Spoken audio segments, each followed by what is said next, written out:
ሁለተኛ ሳሙኤል ምዕራፍ 13 ከቁጥር 1 ጀምሮ በጌታ በኢየሱስ ስም አነባለሁ። እንደዚህ ይላል።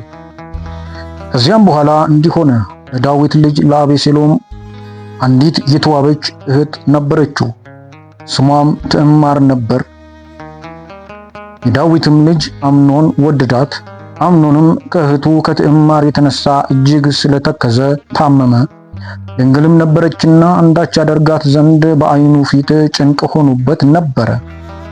ለአምኖንም የዳዊት ወንድም የሳሙኤል ልጅ ዮናዳብ የሚባል ወዳጅ ነበረው። ዮናዳብም እጅግ ብልህ ሰው ነበረ። እሱም የንጉሥ ልጅ ሆይ ስለምን ቀን በቀን እንዲህ ከሳህ? አንተ አትነግረኝምን? አለው። አምኖንም የወንድሜን የአቤሴሎምን እህት ትዕማርን ወዳታለሁ አለው። እንግዲህ ክፍሉን እናንተ ረጅም ስለሆነ ሙሉን አንብቡት። እኔ ግን እግዚአብሔርን ቃል እንዲህ ነግራችኋለሁ። ንጉሡ ዳዊት አምኖን የሚባል ሌላም አቤሴሎም የሚባል እንዲሁም የአቤሴሎም እህት የሆነችው ትዕማር የምትባል ቆንጆዬ ልጅ ነበረች። አቤሴሎም እና ትዕማር የአንድ አባት የአንድ እናት ልጆች ሲሆኑ አምኖን ግን ከሌላ እናት የሚወለድ የዳዊት ልጅ ነበረ። ከዚህም የተነሳ አምኖን ትዕማርን ይወዳታል። ከዚህም የተነሳ ዕለት ዕለት እየከሳ ከሷ ፍቅር የተነሳ ብዙ እየደከመ ምንም እንኳን የንጉሥ ልጅ ቢሆንም ጾማ እያለ ብዙ መመገብ እየቻለ ዕለት ዕለት ግን ይከሳ ነበረ። ዮናዳብ የአምኖን ወዳጅ ስለነበረ አምኖንን ወዳጄ ሆይ፣ ወንድሜ ሆይ ምን ሆነ ነው ዕለት ዕለት የምትከሳው? ምን ሆነ ነው? ምን ገጥሞ ነው እንደዚህ የሆንከው? ብሎ ይጠይቀዋል። አምኖንም የልቡን ሐሳብ ይነግረዋል፣ እህቱን እንደወደደ።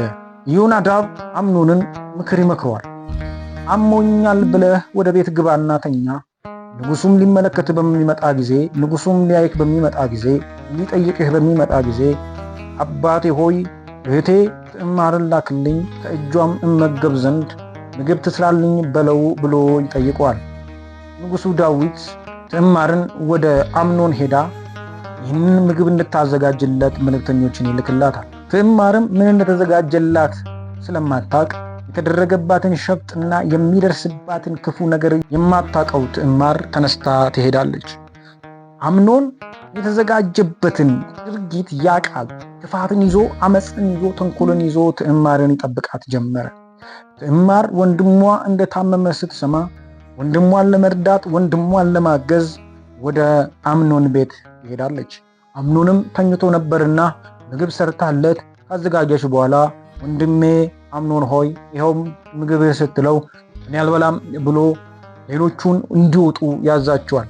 እሷንም እህቴ ሆይ ወደ እልፍኝ የሰራሽው ምግብ አምጭልኝና ከእጅሽ እንድበላ አድርጊ ይላታል። እሷም ወንድሟ ወዳለበት ወደ እልፍኝ ወይም ደግሞ ወደ መኝታ ቤት ይዛለት ትሄዳለች።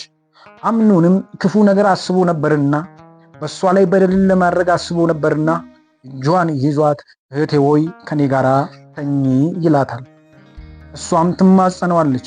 ወንድሜ ሆይ ይህንን ነገር በእኔ ላይ አታድርግ፣ ይህን አስነዋሪ ነገር በእስራኤል የለም፣ አንተም ከምናምንቴዎቹ እንደ አንዱ ትሆናለህ፣ እባክህ ይህንን በደል አታድርግብኝ ብትለውም ሊሰማት ግን ፈቃደኛ አልሆነም። ጉልበት ነበረውና ከሷ ይበልጥ ነበርና አስገድዶ አስነወራት። ከባድ ጭንቀት፣ ከባድ ሐዘን። ይህ ብቻ አይደለም። አስነወራት በኋላ ፍቃዱን ካደረገ በኋላ መጽሐፍ ቅዱስ እንደሚለው ቀድሞ ከወደዳት ይልቅ አብዝቶ ጠላት ይላል። ለብዙ ጊዜ የታመመባት እቺ ሴት፣ ብዙ ጊዜ ወዷት የታመመባት እቺ ሴት አሁን ግን ጠላት። ውጪልኝ አላት። እባክህ ወንድሜ ቅድም ከሰራህብኝ ክፉ ነገር የበለጠ ይባስ አታድርግብኝ ብትለውም ሰራተኞቹን አስጠርቶ ጎትቶ እንዲያወጧት በርም እንዲዘጉባት አደረገ። እጅግ ክፉ ድርጊት አደረገባት።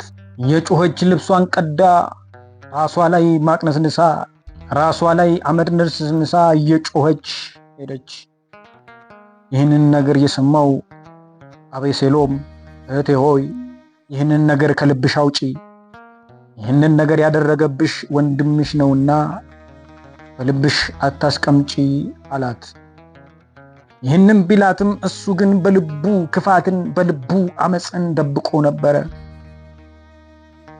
እጅግ ተጨንቃ በሐዘን ተውጣ በእንባ እያለቀሰች ያለች ሴት ምንም በማታቀው ክፉ ነገር ደረሰባት፣ አመጽ ደረሰባት። ወንድሜ ባለችው ባመነችው።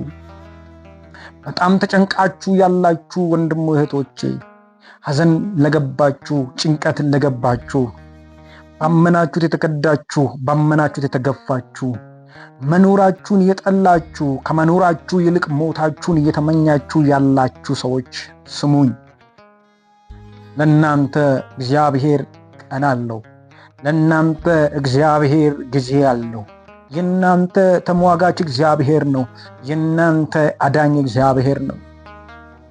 ችግራችሁን ሰው የማያውቅ፣ ችግራችሁን ሰው የማይረዳ፣ ለሰዎች ለመናገር እንኳን የማትችሉበት ውጥረት ውስጥ የገባችሁ እህቶቼ፣ ጭንቀት ውስጥ ያላችሁ ወንድሞቼ፣ እግዚአብሔር አለ።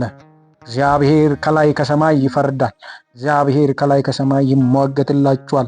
ይህንን የሰማው አቤሴሎም ወንድሙን ለመበቀል አምኖንን ለመግደል 2 ዓመት ሙሉ በቀልን በልቡ ይዞ የቱን በደል ሊበቀል በልቡ ይዞ ክፋትን በልቡ ይዞ ይዞር ነበረ።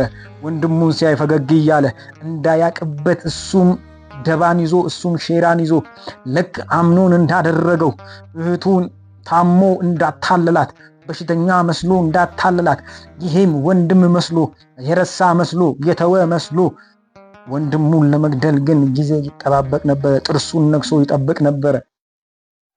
ወንድማችሁን ለመግደል እያደባችሁ ያላችሁ፣ ወንድማችሁን ለመግደል በቁጣ ውስጥ ያላችሁ በጌታ በኢየሱስ ስም ከእጃችሁ ላይ ያለው ሰይፍ በኢየሱስ ስም የወደቀ ይሁን።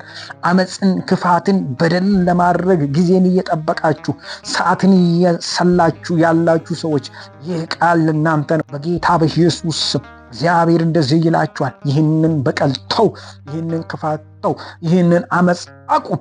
ይህንን ያሰብከውን፣ ይህንን ያቀድሽውን እንደዚህ አደርጋለሁ፣ እንደዚህ አደርግበታለሁ፣ ይህንን እፈጽምባታለሁ ብላችሁ እያውጠነጠናችሁ እያዘጋጀህ ያለውን ነገር ተው ይልሃል እግዚአብሔር። ተይ ይልሻል እግዚአብሔር። ተዋጊው እኔ ነኝ ይላችኋል እግዚአብሔር።